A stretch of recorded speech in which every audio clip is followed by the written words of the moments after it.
Hey, what's going on YouTube live here on a Thursday night, 9 p.m. Eastern, 9:01, a couple minutes late, minute or two. Sorry about that, guys. Appreciate everyone who is here, though. Welcome into the Rockstarflipper weekly live show where I answer questions that you guys have. We talk a little bit for the first little while about some things that are going on, some of my shows, etc., etc. So how's everyone doing? I'll give it just a few minutes for everyone to get in, and then we'll get the show started. I have a feeling tonight might be a little bit of a crazy show. So a lot to talk about, a lot of subjects I just covered, including the video that I just posted. If you guys didn't see it, make sure you go check that out. Otherwise, everything is A-OK. Had a good day. Hope everyone else had a great day. I went to the doctor today, which is a feat of God, I got to be honest with you. I don't go see doctors. I'm not a big fan of doctors. I don't get sick. And so I did do it today, though. I did have those issues, so I had to go check it out. Let's see who we got in the chat over here. Late show or riot. Make sure you hit the like button. I was in makeup. Yeah, I was trying to get the makeup done. Sorry about that, guys. Sorry about that. Somebody's got to look good tonight. Love the live streams. Let's see who all's in here. Resale Dude is in. What's up, Resale Dude? Justin May. Oh, I want to start the chat off too. If you ordered a t-shirt through me, the order was processed. I'm just waiting for the shirts to arrive. I was hoping they'd be here by tomorrow. Not sure. It might be Monday or Tuesday. As soon as they do get here, I will ship them out if you order a Rockstarflipper shirt, and I will upload tracking for everyone. So thank you to everyone that did order shirts. If you missed out, I'll have another order next week.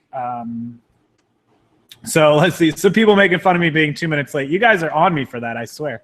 Hey, Mystery Powers. Hey, everyone. Paul, what's up? I missed a lot of the chat, Kelly. Got you guys. I see everyone who is in the chat. Bismarck, Tracy, Lisa, Mel, Biscayne Kid down in Miami. Speaking of Miami, we're going to discuss Miami because there's something serious going on right now, potentially for Miami and for all of Florida. So we'll get into that in just a second. Hey, Aaron, how are you? Diane. Okay, so everyone's here. Looks like we've got Shelly down in Galveston. She's doing well, so thankful for that. 171 people. Wow, thank you guys for being here. Let's start with number one is the Houston issue now that Shelly has made herself seen and known. Hopefully everyone is still doing good down in Houston. If you didn't see my charity show, eBay Taking Donations, please help out where you can if you can. Man, they need a lot of help, and the news doesn't get any better. The news out of the weather department is that there's a hurricane that's already been upgraded to a 3, almost a 4, if not a 4 already. It is a week out. It's a week from Saturday out, so 8 to 9 days for making landfall. It could land in the Carolinas. It could land in Cuba. It could land out in the ocean. It could land in Texas. So let's keep our eyes on that, and hopefully that thing just makes its way on out to the ocean. It could land in Florida. Big news for Miami is if that thing hits Miami, it's bad. It's real bad. It's been a while, and I'm keeping my eye on it really close. What's up, Drea? See ya. If the video's not working, just refresh it, guys. Same with the audio. Should be good to go. So out in Katy, Texas, doing good, Suzanne. Great to hear. Great to hear everyone out in Texas. But if you can't help, eBay is matching the donations. I'm certain they've already cleared $250,000. So I'm sure they matched it and sent the 100. A lot of people doing a lot of good there. So great to see. Joseph, how you doing? Yeah, let's hope that storm turns. So that's the first piece of little news I was covering. Second piece is the video I put up earlier about being able to test sold listings, being able to test for completed listings, and really knowing what something is worth. And I put the video up if you haven't seen it. Basically that you can't just go off of sold listings. Is everyone familiar with looking up sold listings? Know that a lot of the sold listings are not accurate. You have to look at completeds, and you also have to look at active listings to compare what you're up against. Because just because an item sold this week for $30, there may be a bunch of them up for $15, and you're now competing with a market space that's flooded. So just keep that in mind when looking up prices. Check the video out. I give an example. I show it. You guys will know exactly what I'm talking about when you look at it. There's no such thing as global warming, Aaron says. Yeah, we won't get into the political side of it, but it's definitely a lot of storms going on. Florida got hit with some rain. I mean, there's no doubt about it that Florida definitely got hit. So everywhere has seen a lot of rain. Nothing like Texas. No one's ever seen anything on that kind of scale. But, it's tough. It's tough to see all these storms going on and know that I know a lot of you people that live down there and live in potential areas. Miami, New Orleans is always susceptible to this. All kinds of, places that could be, at risk from these storms. So I think about all you guys, and it's terrifying to see. So, wow, 238 people. Monday is Labor Day, no mail. Joni with a great point. Monday is Labor Day. There will be no mail pushing. I believe Houston still doesn't have mail. So if you've got packages out to Houston, or you've got packages, or you live in Houston, you got packages coming in, they're not going to make it. There was some minor flooding in some neighborhoods near my area. Definitely some cars left on the side of the road. So it does happen here. We're in a low-lying part of Florida on the Gulf. So it definitely, a lot of places I think about. So first time catching me live, Billy. Thank you for being here. Starting to rain. Yeah, a lot of rain everywhere.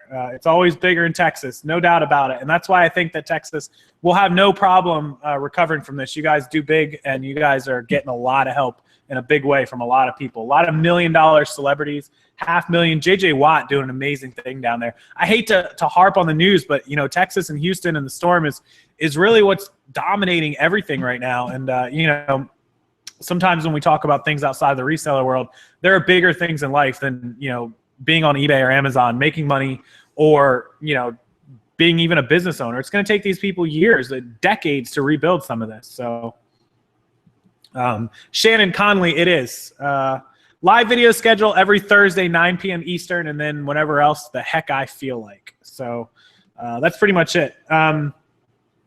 If there's anything you guys want to talk about, if you have Q&A, anything like that, feel free to put it in the comments section. I am keeping an eye on the scrolling comments. I did not do a live show with the little zombies and the running things and the layouts for a special particular reason, which I'll get into in just a minute. Hey, y'all, Eastern Oregon Picker, how you doing? Try to read through some of the chats for non-delivery. Someone opened a case for non-delivery to Houston area. That's terrible. Obviously, not a good thing. Check it in from Connecticut, Disney in the Morning, Salvation Army, and Magic Kingdom. Shannon's got a good schedule over in Orlando. Welcome in, Shannon. Good job. I'm going to be going yard sailing this weekend, so you guys will get to see some undercover yard sale video anytime now. So you can see the best offer sold price for an item on watchcount.com. So Sarah has a great link there, watchcount.com, and I have not I've not checked it out. But where's my super tech guy in the chat tonight? B Sir Mac? Is it B Sir Mac? I know he said I made fun of his name earlier. How you doing? How is everyone doing who just joined the chat? And welcome in if you're just joining us. We've only been on for about 8 minutes. There are a lot of different ways to tell what an item is worth. Absolutely. You can use the solds and completed. You can look at active. Some people like to use some of the programs. Watch Count might be a good one. Does anyone use anything like Terapeak or any of those other apps or programs? I've never used them. I'm kind of good at just determining things off solds and on the fly. If you've ever used any of those other programs, let me know how they worked out. If you're watching this and I'm not live, put it down in the comment section below. I'd love to hear what everyone's thoughts are on the outside third-party programs. Yvonne flipping easy, welcome into the chat. You guys know Yvonne, a 2-minute flip on LuLaRoe. What's my big flip for the week? Good question. I'd have to look. We sold something for $55. I think I paid $5 for it. It wasn't that big of a deal. Diane has dreams in my area tomorrow. Absolutely. Does anybody, so the question is, does anybody use any third-party programs to look up pricing for items on eBay? Whether it's Watch Count or Terapeak or anything else, I'd be interested to know. I'm curious. I bet there's probably quite a few people that do. Yeah, if anybody's asking about the shirts that they ordered, if they missed the beginning, the order was processed this week. It should be done any day now. I hope it's done tomorrow. Worst case, it'll be done Monday, Tuesday, and then I'll get them shipped out, and they'll be on their way. I'll upload tracking, and you guys will be able to get that tracking sent directly to you via email, through PayPal. What's it worth at? Sortsof.com is a great looking up solds, especially best offers. Tennessee Thrifting, another one. I'll put these down in the description box after the video is over, so you guys will be able to check it out. All these third-party apps that people use that I'm not familiar with are probably good. Just because I haven't used them doesn't mean they're not good. I just haven't used them. I'm pretty good at it. So that's what I use too. What It's Worth app.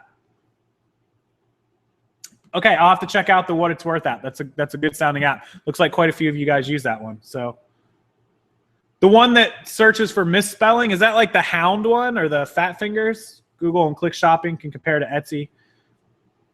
Sortsof.com, I forgot about that one. Lots of good ones. I'm going to put these down in the chat below. Make sure you guys also comment with these. A lot of people will be able to use these programs to compare sold pricings and maybe compare the programs and see which ones you guys like the best. So that was kind of the point I wanted to bring you.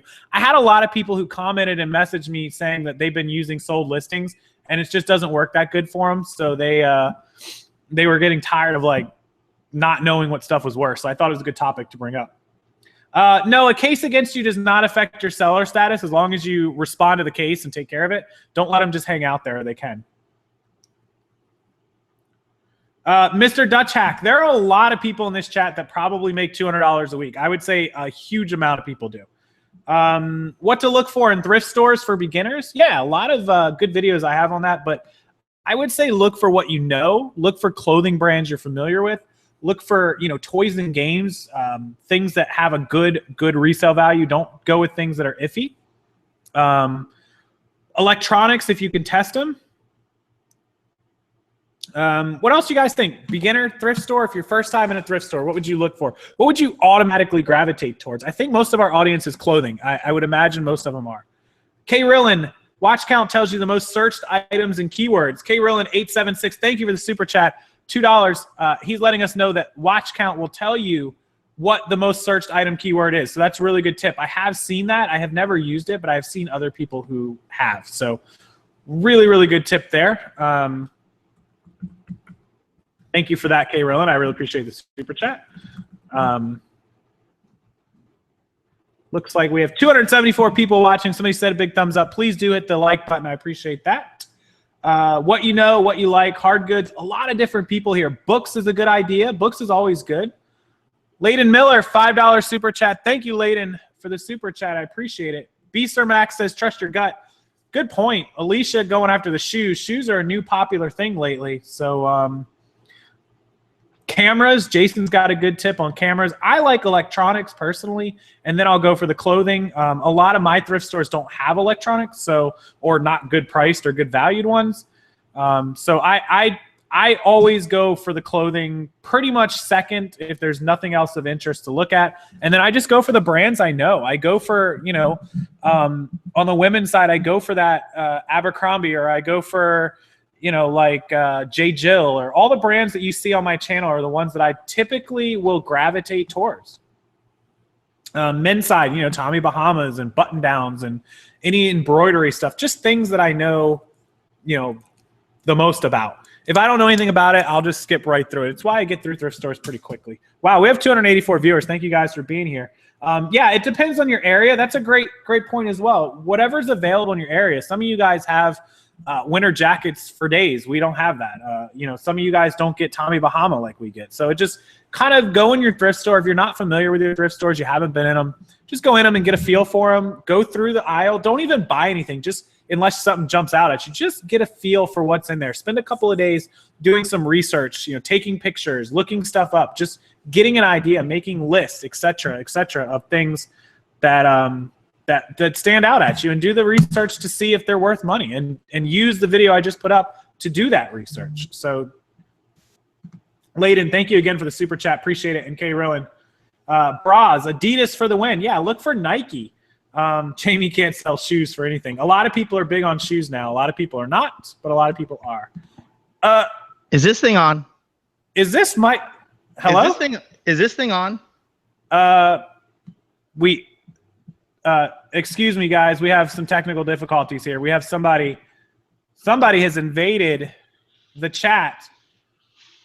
I think I heard who it is. Guys, we have a special guest who I didn't know was going to jump in here, but it's Dave. I think a lot of you guys, Shantae 360, it's Dave. Drive Time with Dave has invaded the chat. He looks like he's fixing his mic, but I heard you loud and clear. I couldn't remember how to bring the chat up. It's been so long, he had no idea how to come live. For those of you that are new to my channel, this is Dave, better known as Drive Time with Dave. It's been a little while since we've seen your face on one of these things. I don't know if you remember how to do a live show. What's up? I don't. I gotta be honest. I have no. Everyone say hi to Dave. Who the heck is that party crasher? Kick him off. Look, I've already been called a troll. I've been here like 30 seconds and I'm a troll. Called him a troll and a party crasher. At this point, when you're not on YouTube for this long and you come back, you are a troll and a party crasher. But welcome in. If you're new to my channel, you don't know who Dave is. He has a YouTube channel. It's been a while since he's posted. He's been hard at work, actually making money, unlike some of us. But he's back on. I put a video up last week. He did put one up last week. That's right. And he asked if he could join in a live show tonight since he missed everyone. What's up? Kelly says, ugly clothes sell. So the question that was presented to everyone was, when you first walk into a thrift store, you've never been in a thrift store before, what do you first go to? Which direction do you just drive right on into? I used your name for that. So. Like me, yeah. So basically I go in and I'm in awe over, I can't believe the amount of people that have donated, given, or provided this thrift store all of this material. And first I have to take it all in. And then my eyes start drifting around, making decisions on what's pulling me in. And it's probably not going to be ugly clothes. It's going to be the stuff that I'm like, wow, that would sell great. But this crazy person that owns this thrift store just wants too much for that item. So then we start going along to the items that make sense, but don't make sense to us. And we end up buying all the stuff that we could sell. That's not a the good stuff point. I would want. I can't even tell you how many times I've been in a thrift store and been like, man, how did this end up here? Who donated this? Are you still trying to bring up the chat? No, I have it. I'm actually reading. He's reading the chat because you're just looking down, so you're real bad. I am. I have to have my chat reading tool here. See, I got the chat Layden says he goes clockwise. I guess that's a reasonable answer. I just am in all over how some of the stuff ends up at thrift stores as well. It's mind blowing. What was that number? Like 20 million pounds of donations a month to Goodwill or something, some stupid astronomical number. It's crazy. And I hope that Goodwill and the thrift stores, if you guys are watching my videos like everyone says you do, donate to Houston, donate to Texas, do some good with some of the donations that you guys throw in the garbage that I see you do it. Please donate to them. I'll be happy to middleman that, whatever you need. I'm sure you don't need me, but please do something good.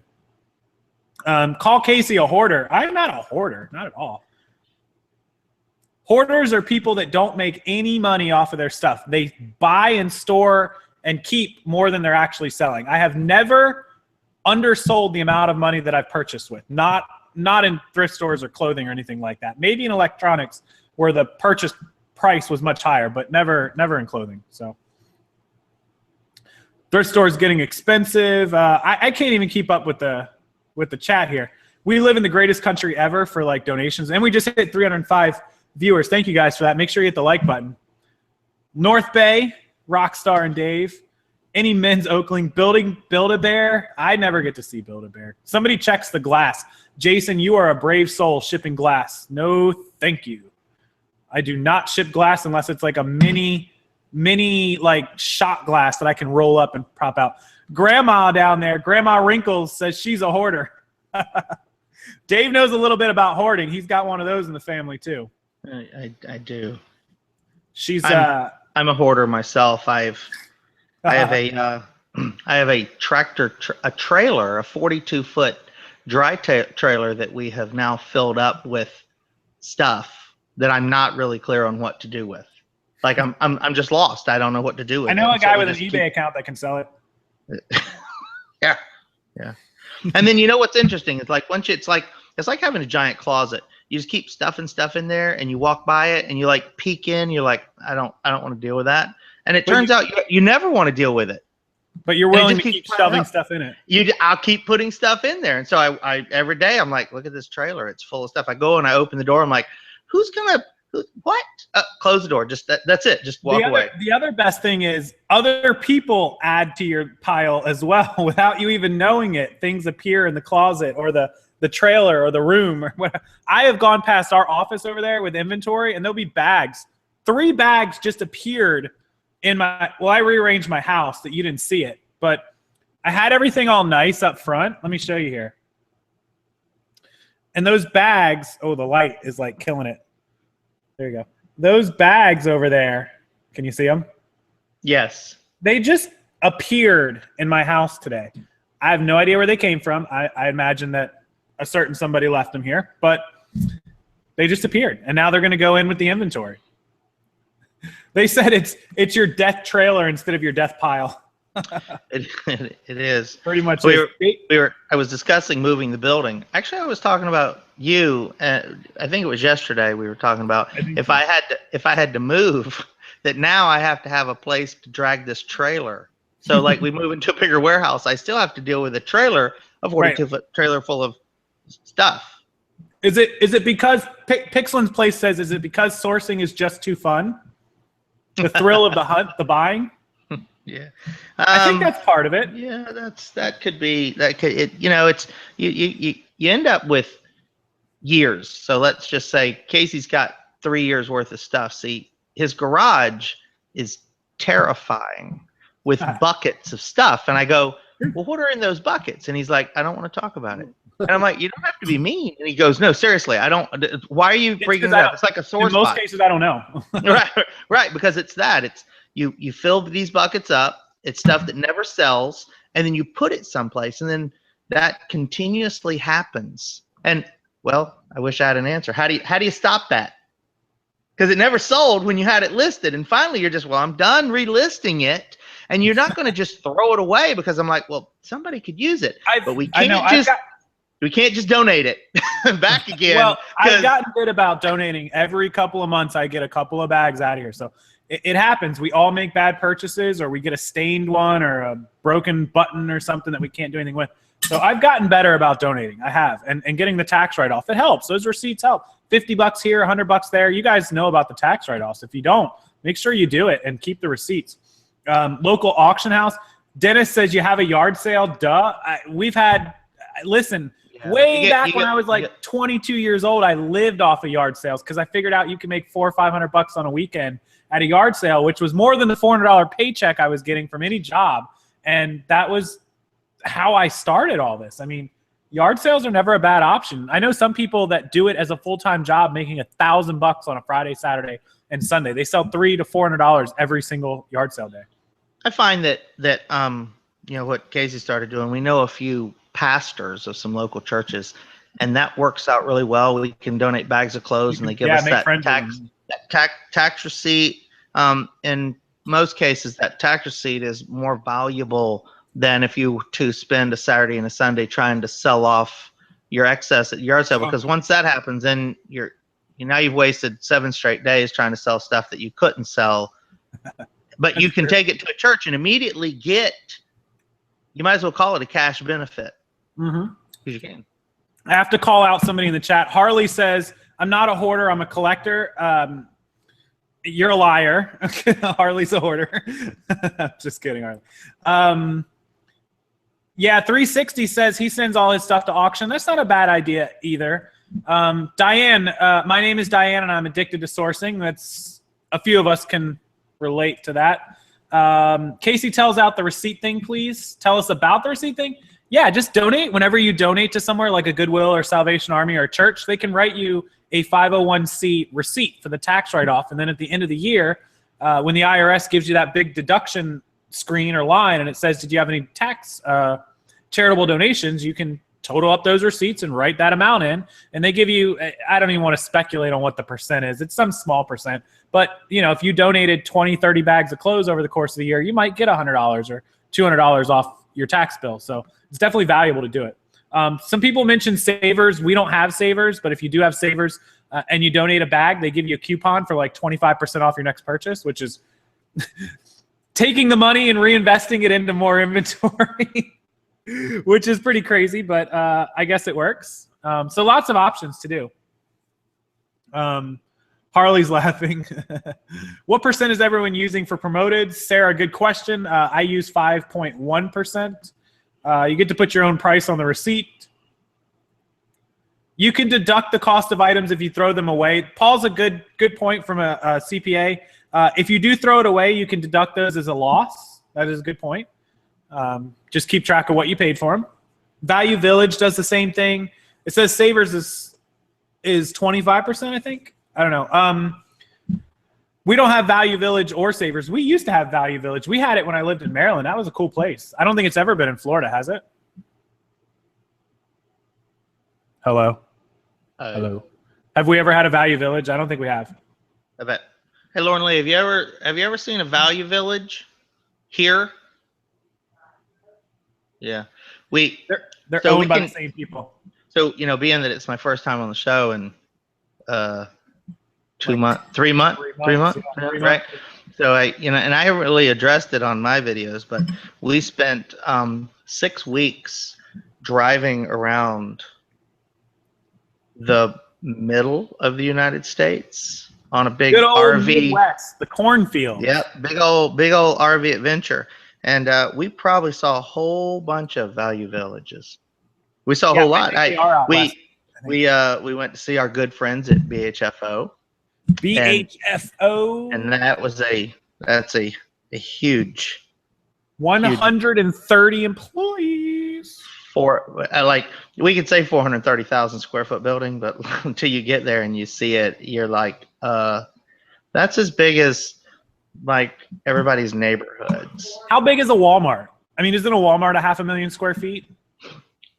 That's a good Google question. I don't think so. Yeah, I don't think it is. Maybe 250,000.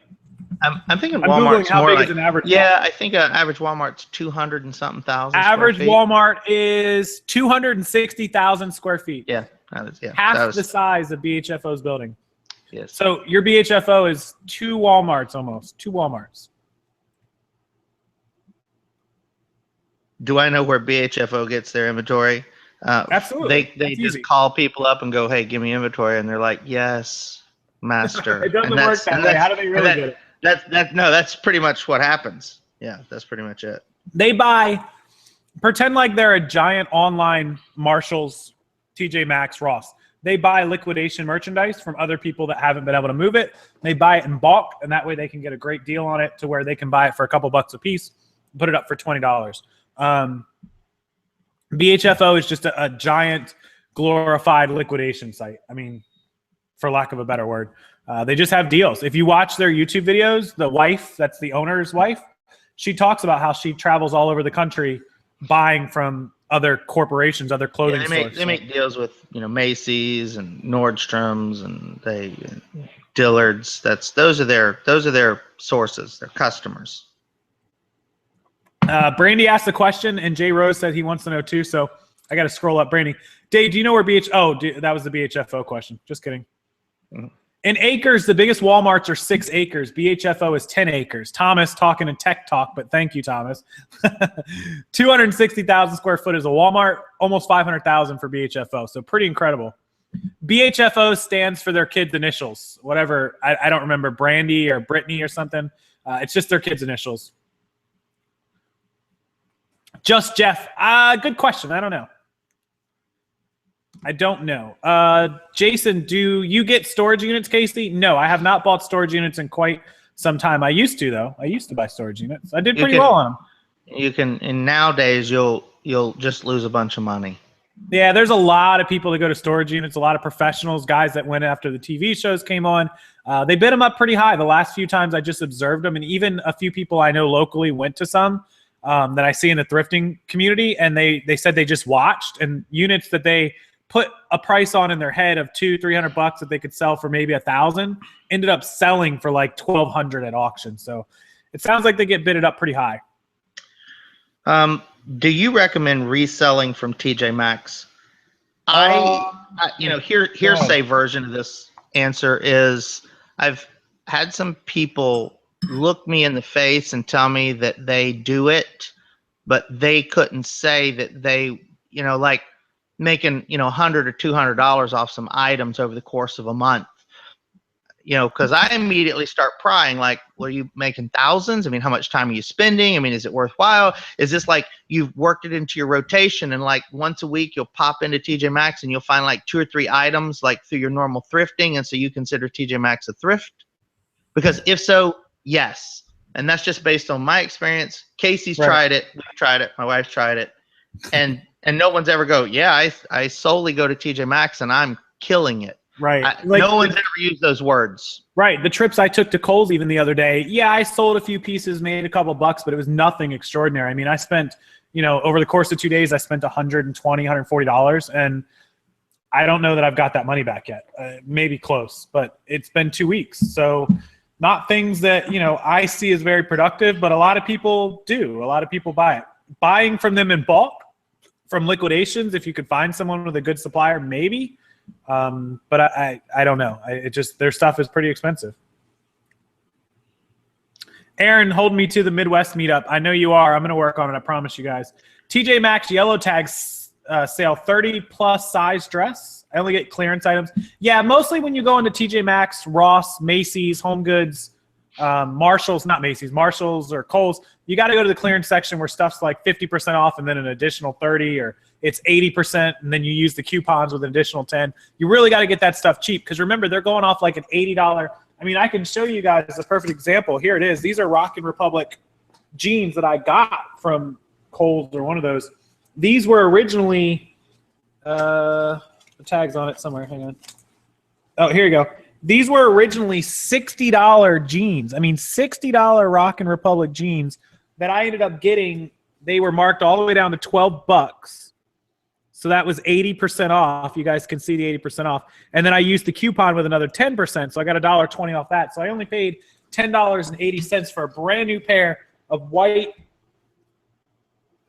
Rockin' Republic jeans here. These just got listed today for $29.99. But even if they sold for $30, you know, these are kind of heavy. These are probably going to go priority. And, you know, I'm going to be lucky to put 20 bucks in my pocket. I paid 10 for them. So we'll see. I mean, it's a tough market to do that. And I've walked around TJ Maxx and Ross and Marshalls for hours and not bought anything. So I just don't see it as a good place. Ross has Levi jeans in clearance for $16.99. Ouch. $17 purchase price is high for me, unless you're getting 50 bucks. Chris, I'm going to say this wrong. Maganelli says, there's a guy out here that buys 6 truckloads a week from Walmart and auctions it off. He got ridiculously high price close to retail. I barely bought anything. Right. Where is he auctioning? So basically what happens is when if first of all, if you can buy 6 truckloads, like this isn't the video, you know, this isn't the type of stuff that we're talking about, because that takes big money. And when you can spend that kind of money, you can buy brand new material from Walmart. And then at that point, when you're buying brand new Walmart material, you can just mark it down 10% under Walmart's prices and do exactly what he's doing. But you're talking about having to spend hundreds of thousands of dollars to buy these trucks. Because the guy only spent a couple $1,000s each. Well, then he didn't buy new, and that's their junk returns, and anybody can buy that if you've got $10,000. I've never bought from Walmart, so great question. I wouldn't recommend buying Walmart's returns. I had a selling couple by the pallet to other resellers. That maybe. I mean, maybe if people.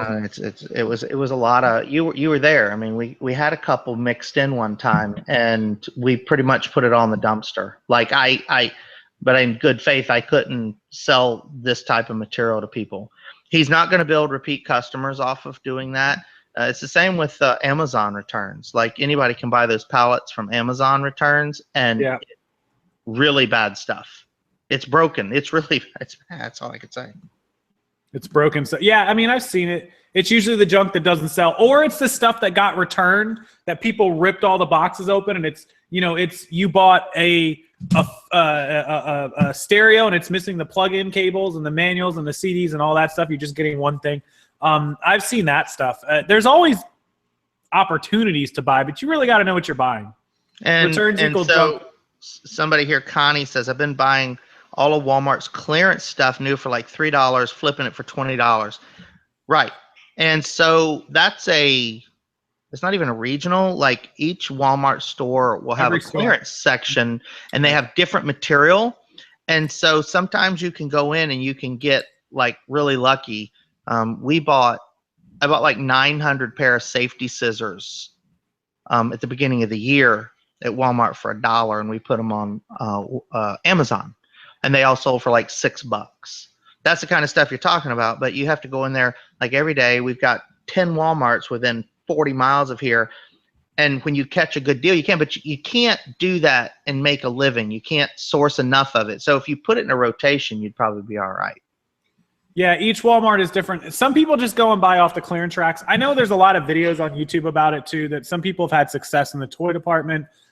It was easier before before Amazon restricted a lot of those. So that could have been before. That put a lot of dent in a lot of the merchandise that people were getting.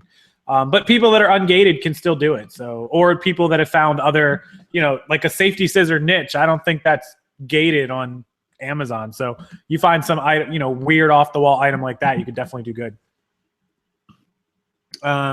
You can always negotiate with Walmart managers to get lower than clearance price. That's something that's interesting. I've never done it. Navarro Media, I would recommend clothing. It's the cheapest, easiest thing to find. Each Home Depot is different too. Correct, Thomas. Good point. If your pallet supplier doesn't pick through the pallets, then you can make a great living at it. But you got to come up with somebody, which may take losing a few bucks till you find a good one. I mean, it's dangerous, and it takes thousands and thousands of dollars plus the cost of shipping. When we start talking about this pallet thing, the conversation always goes in the wrong direction, because to buy one pallet for $4,000 or $5,000 is suicide. The amount of time that it takes to sort through thousands of items, figure out if any of it's working good, whatever, that you can actually resell. By the time you've done all that, you could have gone out and bought 500 pieces of clothes, spent 1/10 of the money, and actually had yourself some viable inventory.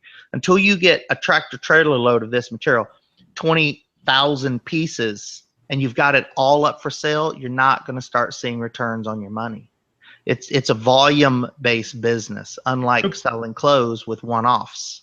People are saying that on the clearance items at Walmart, if you're planning on going in and you can find something that's good at a decent price, you can clear out the store by negotiating with the manager. Like if it's marked down to $3, maybe he'll give them all to you for $1.50 if you buy them all.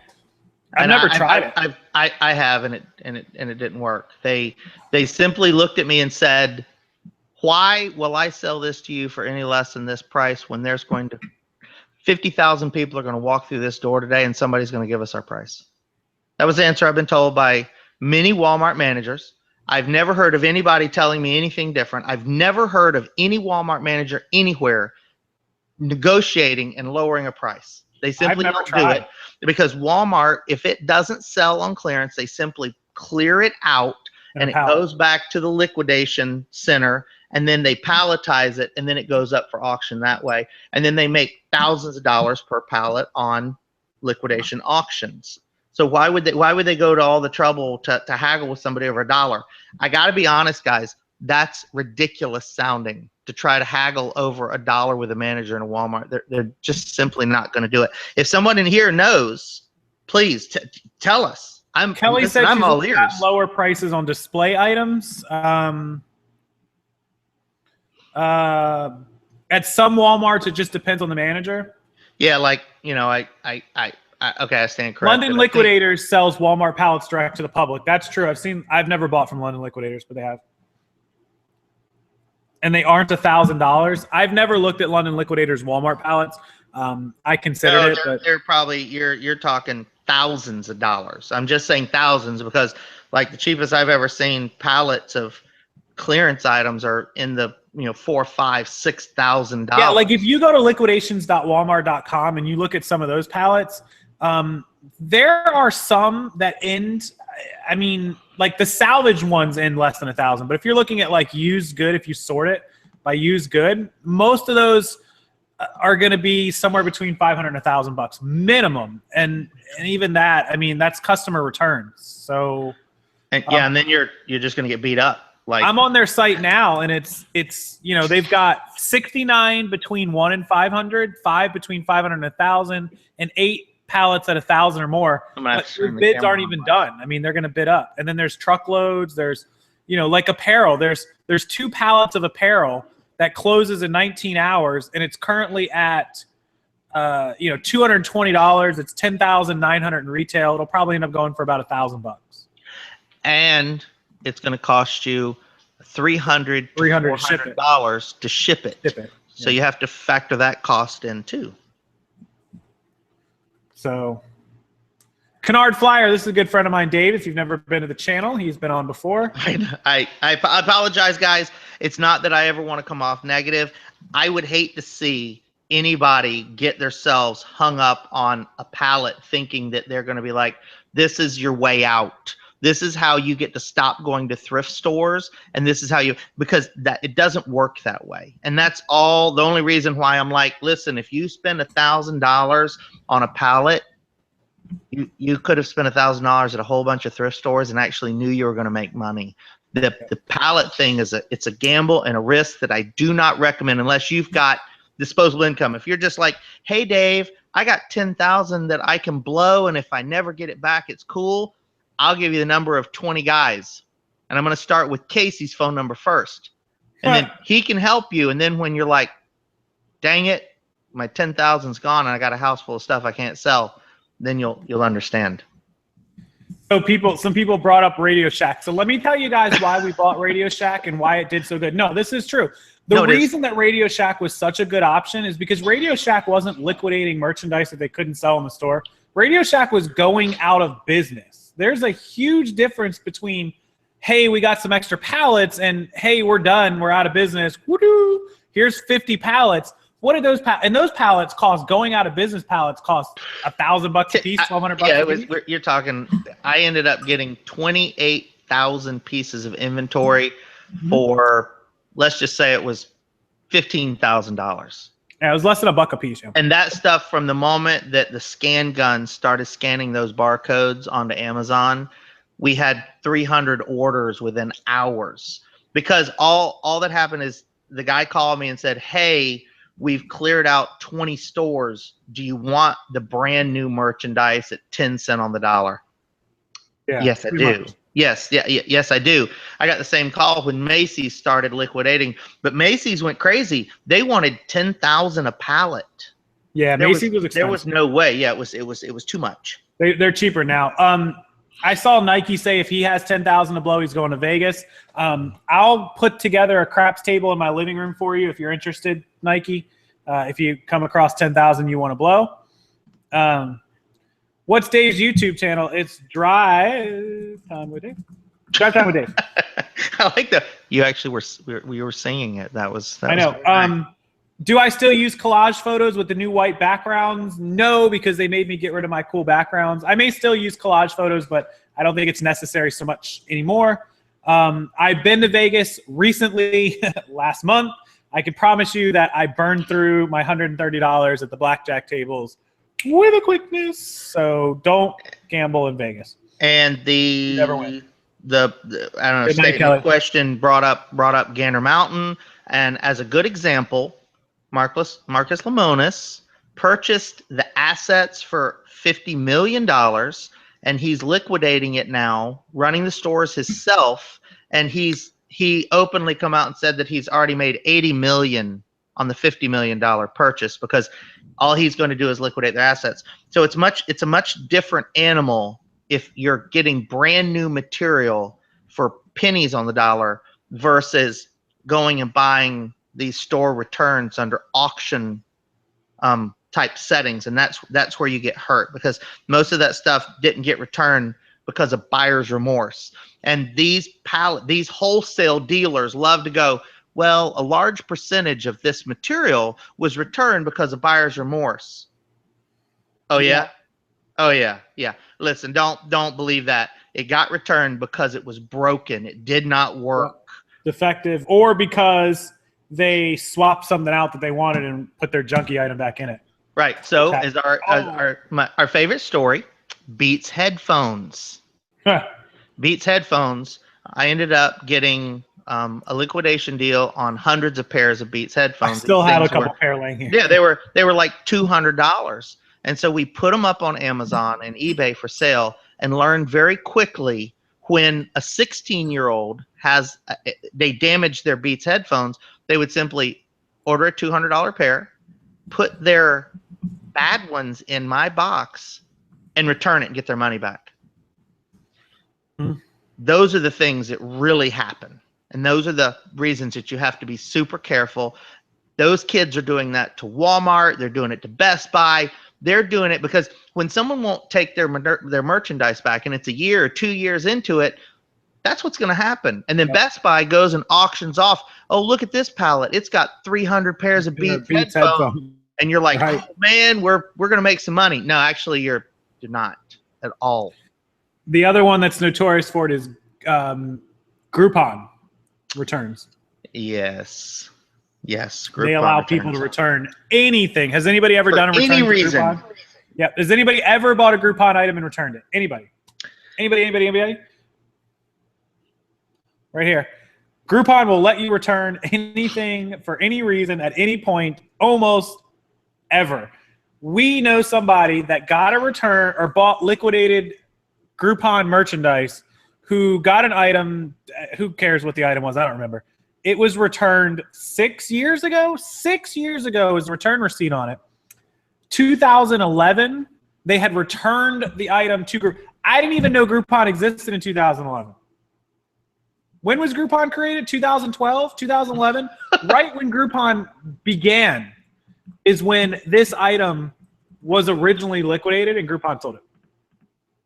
Holy crap. So Groupon started in 2008. There you go. There it is, 2008. So that tells you a little something about that return. That's pretty crazy.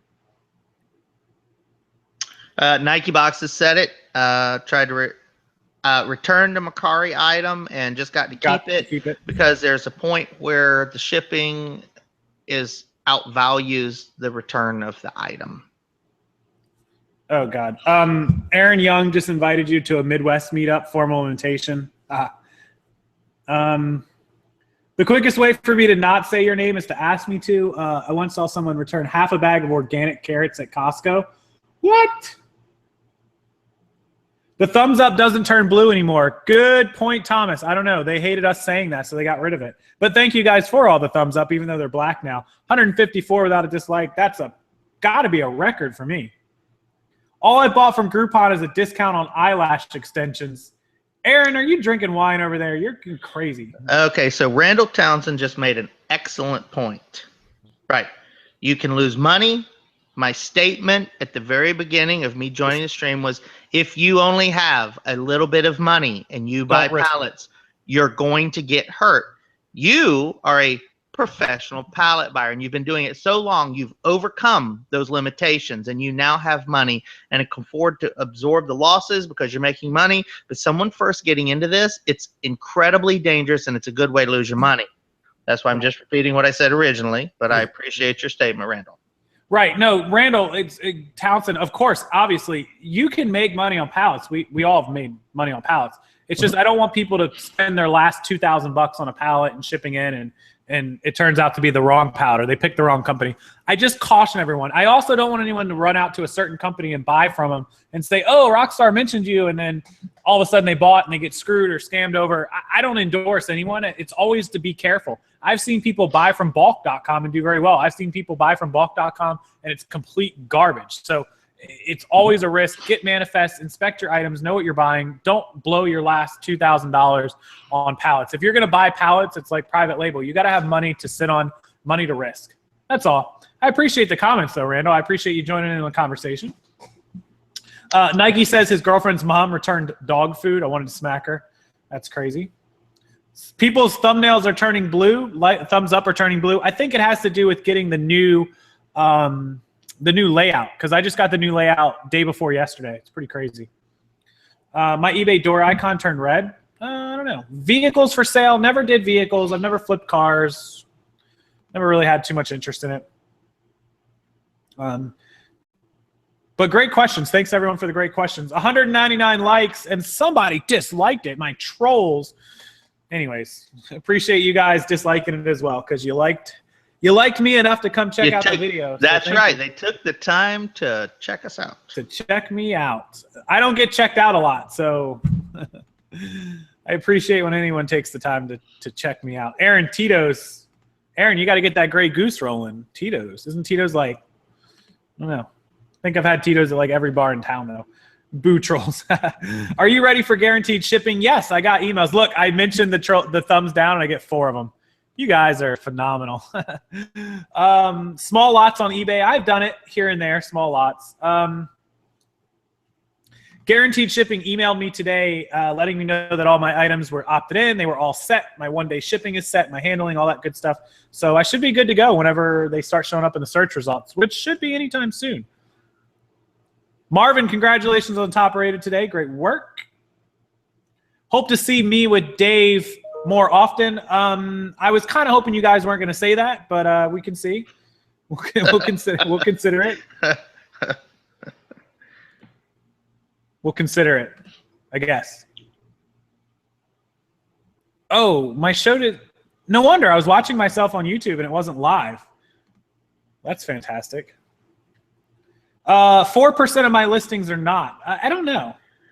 I think you should take a tip sourced by pallets from discouraged buyer. Source tip. K-Rillin 876. Don't be discouraged. Thank you for the super chat. I mean, there's definitely places I recommend and places I don't recommend. I think B stock can be decent, but it's just up in the air. I mean, you got to really have a lot of money. You can go to Bulk. You can go to liquidators.com, liquidation.com. There's good stuff on those sites. You can just Google Walmart liquidations. It's like walmart.com or liquidation.com.walmart or /Walmart. If you just Google it, you'll find it. I think for people that really want to try to dip into this and not have to spend a bunch of money, what you should do is get everyone to email you if they're interested, and then a whole bunch of people can get together and buy pallets, and then bring them into you, break them up, give everybody manifest, ship stuff out to them, and see if it's a good fit. And then everybody doesn't have to spend a whole bunch of money. And then if it fits good, then it's an easy way for people with hundreds of dollars to get into. The dream is if I could buy 1 million hangers for a penny and just put them up for sale, and I don't have to create one listing and 1 million quantity, and I get to make money. Well, that's the idea. And that's what bulk buying is all about. Yeah, I mean, I see the market where people that have $300 or $400 or $250 or $500, somewhere in that $100 to $500 range, if they could just buy in those kind of quantities, would be a great customer. So maybe something for the future I'll think about. Definitely have options. So. Yeah, you just need to take a poll. You just need to see if you've got 1,000 viewers that would be interested. Just shoot you an email and say I'd love to do it, and then you'll know if it's going to be worth it to get started. Because if a few people are like maybe, then you'll know. I'm only interested in I don't know if I'm gonna electronics or house goods. I don't know. There's other stuff to buy and sell. I'll have to see. A lot of people want to buy outside of clothes. I get a ton of messages every day about buying clothes. I get a ton of messages about not buying clothes. Well, then you simply just in your video you say, listen, just shoot me an email and let me know what you'd be interested in, because you might have 100 people that want to buy brand new clothes. You might have 100 people that want to get into like housewares or bed and bath, or you don't know until you figure out what everybody's interested in. I mean, you might end up in a bunch of categories. Yeah, I just don't want to recommend liquidators or liquidation sites to anybody that is here, and then they go and buy from someone and then they roast me because I sent them to liquidators.com or liquidation or bulk or anybody for that matter, and it turns out to not be a good experience. So bulk.com. Yeah, but Tammy, I've never heard good things about bulk, and I've bought from bulk once or twice. I had a decent experience, but I really knew what I was doing. I've just heard such horror stories out of bulk. That's all. So great show, but got to go. Michael, thank you so much. Casey, do you know about the luggage auction in Alabama? That is crap. What's that place called? Unclaimed baggage, right? And they sell the items that are left over in luggage. Here's the thing. They price those things crazy. Now, I know people make deals on them, but I called them about their iPods. They had like 40 iPods for sale. They wouldn't budge on the price. And I told them how far away I was. I was like, I'll drive up and buy, you know, at the time I was like, I'll come spend $5,000 or $10,000. And this is, you know, when I was buying iPhones all the time. They wouldn't budge on the deal. I was like, listen, I'll come buy them right now. I'll send somebody. They weren't interested. So I don't know. Tip, buy clothes from degenerate store locker buyers. K Rillin. Okay, so K Rillin is got a really good point here. Make friends with storage auction buyers, because most of them don't sell clothes and they end up just throwing the clothes away. I'm not kidding. Make friends with some of those guys. You may be surprised what you find. Ruth Field, how you doing? Welcome in. Should I buy books for eBay, or is that strictly Amazon? You can do both. Most people that do books do Amazon, though. Most books are much better on Amazon. I mean, certainly not against the rules to sell it on eBay. I just sold a 1950s liquor drink recipe book on eBay for $20. So I paid like a quarter for it. So pretty good. Joy, thanks for joining. We'll see you next time. Lisa Marie, thoughts about those liquidation places in Miami? I started with some of those places 15 years ago. And it was a good place to start because you could walk in and those guys are like, as long as you got $500 cash, they'll sell you a pallet of third cuts, second cuts. I mean, there's lots of material. I started with jeans because I could buy pallets of jeans for $500. And then I moved up. I bought a tractor trailer load of luggage, brand new Samsonite luggage for $4,500. And that purchase is what gave me my first $50,000. And from there, you could just make bigger buys and bigger buys. And there's always got to be a starting point. And so some of those guys in Miami were really good at the fact you could walk in, you could look at the material, you could pick it up, you could feel it. They don't have a problem with it, and you could buy it on the spot. And the problem with someone sending you, you know, inventories and then saying, we haven't picked through it, we haven't touched it, that's a different story, right? So their interpretation of what's good may not be your interpretation of what's good. And that's what you have to take in consideration when you're reading manifests and looking at pictures. And that's why I just go back to, if a bunch of people got together and had Casey do it, then you're all depending upon Casey's interpretation of what sells. And because Casey's an actual reseller, it's not the guy on the internet going, I got a pallet for sale and I promise you I didn't pick through it. We don't know what that really means. And so that's why you have to go with the honest guy's opinion of what he really thinks, and do you know the material? And that's what sets everybody apart from everyone else. Just in inventory, yeah. Some people said they recommend going to Miami and holding a sign up that says, I buy in bulk on the corner. Yeah. You could do that pretty much. Dave, you have a lot of info in regards of what to avoid. I'm on top of the chat tonight. Well, when I've got somebody to back and forth with, I can keep an eye on the chat a little bit better. So it works. What to avoid? Anything you're not sure of or can't inspect, or you don't know what you're buying. Never buy anything blindly. If you don't have a manifest or you don't have an idea of what you're buying, don't just throw money at it. You never know what you're going to get from people. Never know.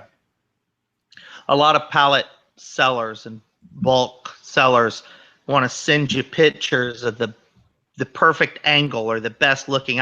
I make jokes about MySpace angles. Remember, everybody on MySpace would take some crazy picture. Everybody looked like a rock star. Well, you take a picture of a pallet, and in the very corner of every pallet is some amazing product that, oh my gosh, you're fixing to get this for $1. What's behind that's the problem. Like some good-looking Beats headphones that the rest of the box is ripped. The pieces, the headphones are broken in two. Yeah, great. Thrifty Truckers, thanks so much. See you next time. MySpace. This fool never heard of Instagram. What do you think about drop shipping? I say stay away from it unless you go to dinner with your drop ship supplier. Don't rely on somebody else to handle your business for you. Bring the merchandise in. Stop being lazy. Stop being broke, and do the work the right way. Do the work the right way. I always call drop shippers lazy people. I'm serious. Heather, or I'm sorry, not Heather, Heath. I don't have my glasses. I can barely read my iPad. I'm old. Heath says, how in the crap do you do $1 million in a year? eBay sales are so slow. Well, if you had 100,000 items up for sale and you just calculate your basic sell-through rate of even 1%, you're going to do $1 million. It takes me every piece of revenue and resource that I do to produce $1 million, and it's not going to happen this year. It didn't happen last year. I did half that much. I've done it in past years when I was selling bigger ticket items, but I was spending way more money. You know, I was selling $1 million, but spending $750,000 to do it. Now I'm selling $300,000 and $400,000, $500,000, but I'm only spending $100,000 to do it. So there's a difference. It's still kind of the same profit margin. I'm just spending a lot less money to make the same money, as opposed to we'd have people come in and give them $5,000, $10,000 on a given day for something we'd sell for $11,000. So yeah, this goes back to the old adage. Sure, I've sold $1 million a year. Big deal. I made $200,000. I've sold $400,000 and made the same $200,000. So kind of just different for me. And now my next favorite question. How every time I join the stream, first we're going to talk about pallets and buying junk, and then it goes to how about China? Okay, so hold on. Before we get to China, we get to that, we have two things. Heath's sister's name is Heather. I don't know if he's being serious, but that's pretty funny if it is.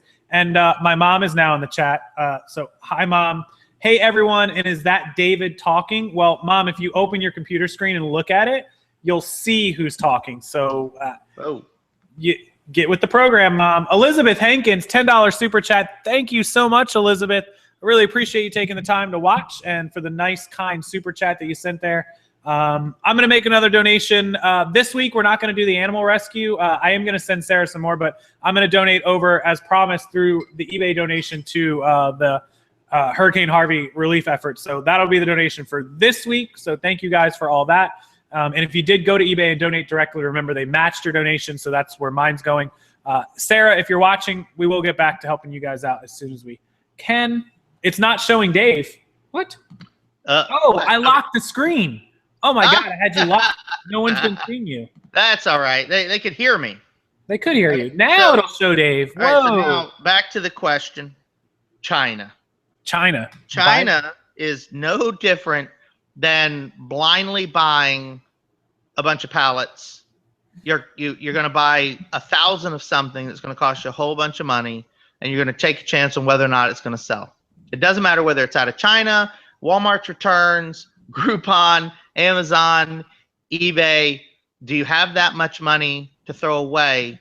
You have to do test buys on products. You have to do marketing research. It gets really involved when you start bringing in Chinese products. And are those products going to meet and exceed your customers' expectations because they're Chinese products? Casey quoted a gentleman that he had an interview with about the products are subpar. I sell millions of them. Insert silence, because I heard subpar and I sell millions and I make millions. Yes, I get it.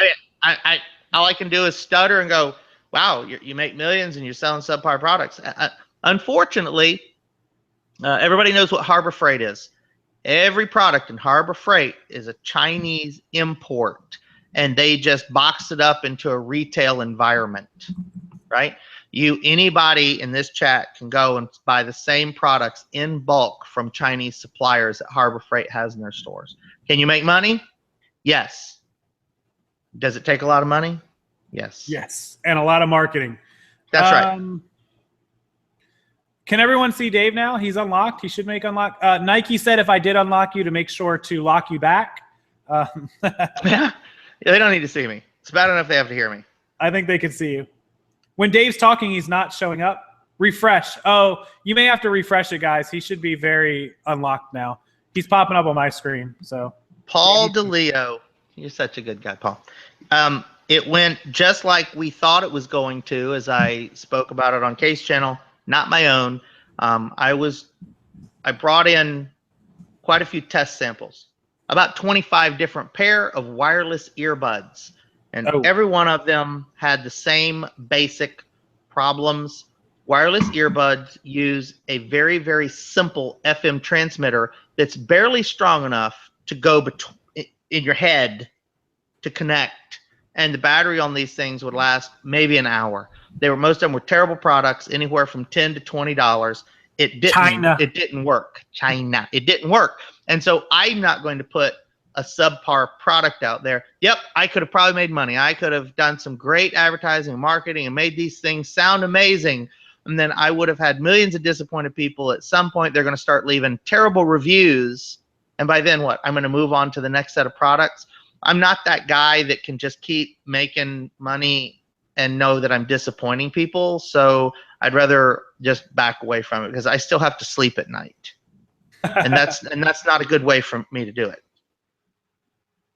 It's gyna, like vagina. What? We can't repeat that on stream.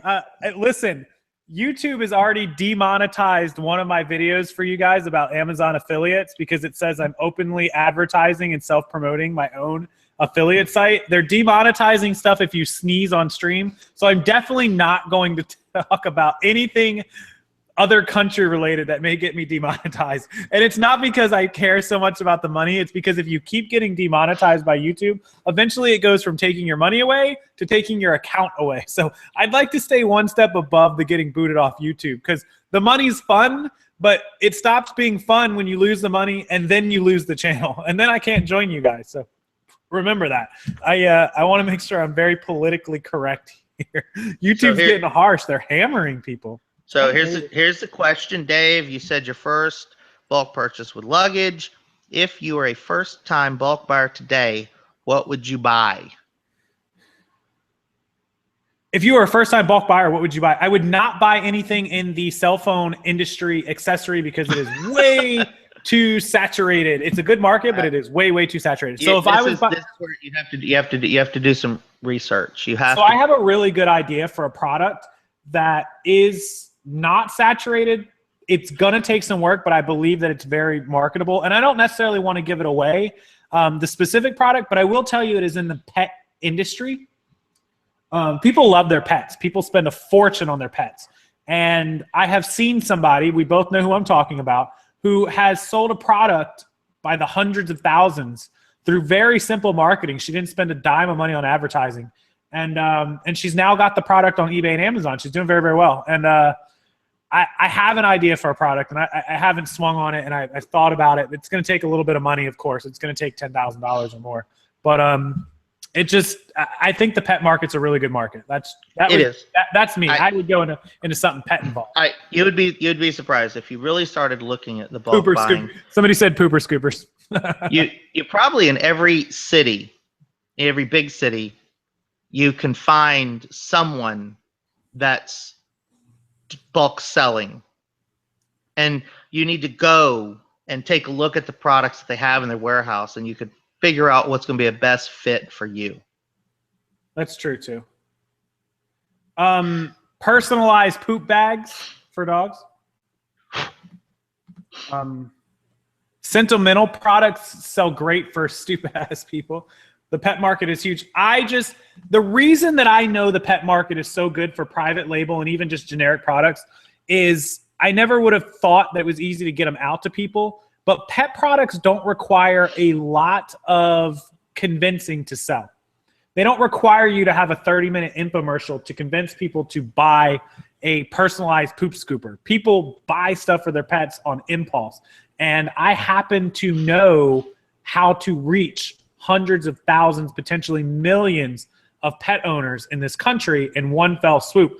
And it's not because I know anybody, it's because I know people that have done it with no money, $0. So I just think the pet market's really easy to enter. So we have to break it down. Here's what it's going to take. First, we pick our product, and then we go out and we're going to find a Chinese supplier, and we're going to put in our first order of, let's say we do a test purchase of only 10 pieces, bring them in, and we can determine what the quality is. And then you're going to put them out, and you get an overwhelming response. And then you go back to that supplier, and they go up on their price about 100 times. And their first order of 10,000 pieces come in. The quality is subpar. Now you have to take your design idea. You have to go to another Chinese supplier, get them to manufacture it. And you're going to go through the same little game again, where when you put in the big order, the quality goes down. the consistency's down, they can't meet your shipping times. Negativity, negativity, negativity. And then you're forced to order hundreds of thousands in advance of selling so you can bring them all in and check the quality before you sell them. So Right. the dream idea is to pre-sell, and then we know what we're talking about because we've got the money in our hand. So the other thing about, this is great. This leads into my next thing on dogs and pet market and the products. People spend more money on a pet product, splurge value, than they would normally be willing to spend on an American, human being product. My point is, you can usually get more for a pet item than you would typically think that you could get, which increases your profit margin, which causes you to be able to buy a higher quality product. You can spend a little bit more money to get a higher quality product than what you would normally just call an Alibaba guy up for and get. And I've spent money on things for our dogs that, like a little, a t-shirt no bigger than this little thing here, I've spent $20 on just because it was a cool shirt for the dogs. And I've bought 2 of them. So $40 that somebody imported for 50 cents. So I see the margin, like definitely, $50 on the grooming. Good night, Mom, if that's you leaving. I saw you. So there's a bunch of 4-legged Rockstar fans. They said I need to make Rockstarflipper dog shirts. See that? Right. Good example. Okay, so 360 vintage. Here, this is a great question/statement. How about you find a good U.S. manufacturer, pay a little more, get control over the product, and you keep the money local? Right. So made in the USA tag. I'm just going to use the paracord bracelet as such a great example, right? So here in the United States, the paracord bracelet would cost me $6 to have them made, and I can have them made for 6 cents in China. So we can talk about keeping it realistic, but the reality is I need to sell these paracord bracelets for $2.50. I can't have them made for $6 and expect anybody to pay $10 for a paracord bracelet when there's 1,000 people selling them for $2.50. And that is why we can't mass produce here when it can be done in China for pennies on the actual cost. Right. So I mean, there are some products that you're not going to go overseas to buy, that people are not going to go on the internet to buy. And this is going to be kind of a little bit of an example I probably shouldn't show, but I'm going to show it just to make a point. Dave, take the chat for like 5 seconds. I have something right here. So I will, I'll show you guys this just because this isn't something I've ever talked about or shown on here, but I'm going to show you guys. So many years ago, well, not many, but 4 or 5 years ago, we had a Yorkshire Terrier he was up there in age, and he did pass away. It was Kate's dog before I even knew Kate. His name was Max, and when Max passed away, we bought this from the place, and they made this little engraving thing for Max here, and then this gets a picture on it normally. But Max is in here. He is, and this cost me $75. This wasn't included in anything that we had done for him. This is $75. Yeah, I didn't. I was like, because I knew Casey was going to get emotional over the cremated doggy urn, the urn thing. The thing is, it was $75 for that little dog house memorial holder. And people spend a lot of money on their animals. So, I mean, it really, and it sounds bad. I'm not saying go buy, dog memorial houses for ashes or whatever, but I'm just making a point that people spend an astronomical money on their animals, their dogs, and I would do it again all over. Not just in bad times, but in good times. I spend $20 on a t-shirt for my dog. I won't spend $20 on a shirt for myself sometimes. So, do you like cremation? No, not DIY. I'm just gonna go with no. I could get into the legal side of this because I'm pretty sure there's some licensing requirements that we'd have to talk about. I'm not going to recommend that product. Dave gives that a thumbs down. Yeah, that's a big thumbs down there. It is hard to see dogs. It was awesome. We didn't see Max go. We were actually, that was the weekend we were in Miami with Matt and his girlfriend at the game in the hotel. You remember that weekend? And Dave. Dave. that was so that we were gone. Everyone in the chat is getting very, very sad now. Can we see the dogs? The dogs are gone. They are at Kate's mom's house. It's Thursday. Is that where Kate is at? Yes. Oh, I didn't know we were alone this evening. You and I and 500 of our closest friends. Yeah, right. Thomas says when his cat passes, I'm going to have a pair of gloves made out of his pelt so I can remember him. Thomas, that's weird. That's gotta be awesome, honest. Thomas. And you're probably the first person I've ever heard say that ever. And all I can say is that's awesome. I bet, Thomas, I bet you pay $75 for a pair of gloves, aren't you? I'll bet you do. Just a thought. So. Okay, Tony Be Good. Very nice name, Tony. That's I get it. I got the inside joke on Tony Be Good. Dave question, I found a source where this company sells to thrift stores. They're located in Texas. Would you recommend it? Clearly, if they're in business and they're selling to thrift stores, you should be in there immediately buying everything to stop it from going to a thrift store because they're selling everything by the pound. And if thrift stores are willing to put it on the shelves and you're willing to buy it from the thrift store, you're going to be a big winner. Winner, chicken dinner. That's true. Good point. How about selling in Mexico? I don't know that they have the money to buy from us. Just a thought. But yeah, so great questions, everyone. It's already been past an hour. I appreciate everyone. We're over 300 viewers. If you guys don't mind, hit the like button. We are at 254 likes, so we're pretty close to how many people are here. So thank you, everyone. Make sure you say thanks to Dave and visit his channel before you head out for the evening. It is hard to compete with Chinese sellers and their crap. It's true. It is. Because they don't care about quality. We care about quality. And that's why when we buy from China, we have to make sure that the quality is going to meet the standards that our customers expect with a big old smile. Because that's what we do here in America. Aaron says that Salvation Armies allow dogs. Ours has a service dog only sign on it. They don't allow them here. Thank you so much. Yeah, everyone's saying thanks, Dave. Just hit 1,700 listings. Megan, I remember when you were under 1,000, I think. So very good job.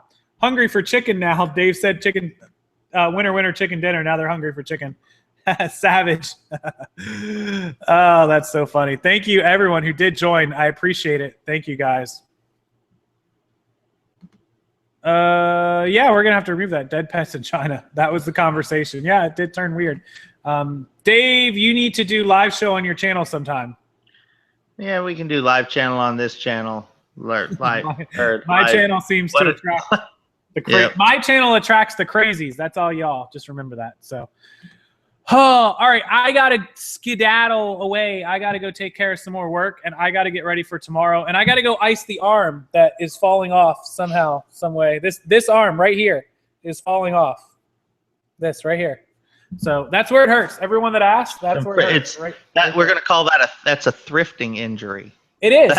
He asked what I do. The doctor asked what I do for work every day, and I told him I dig, and he just didn't understand. So he's from Colombia. He's a cool guy, but I don't like doctors. So right there is where it hurts. So I got to go plop some ice on it and take this fancy pill that he gave me, and hopefully in a week it'll be better. So we'll see. That's some high hopes. What happened? I said that's some high hopes. That's almost like you just. What I heard you say is, I'm going to go thrifting tomorrow, and I'm going to find a pair of Apple shoes. We love our buddy. Do you think that arm's going to be better in a week? Your chances of finding a pair of Apple shoes are very good. Yeah, well, you know what? We're all jealous of those, and if we find them, it'll make my arm feel better. We love you, Chris. By the way, you can say no arm hair to protect it. Nice. That's very nice. Thrift. Marvin says it's thriftinitis. It is thriftinitis. That's right. I'm gonna hashtag that. Thank you, Marvin. Appreciate everyone. Go have a wonderful night.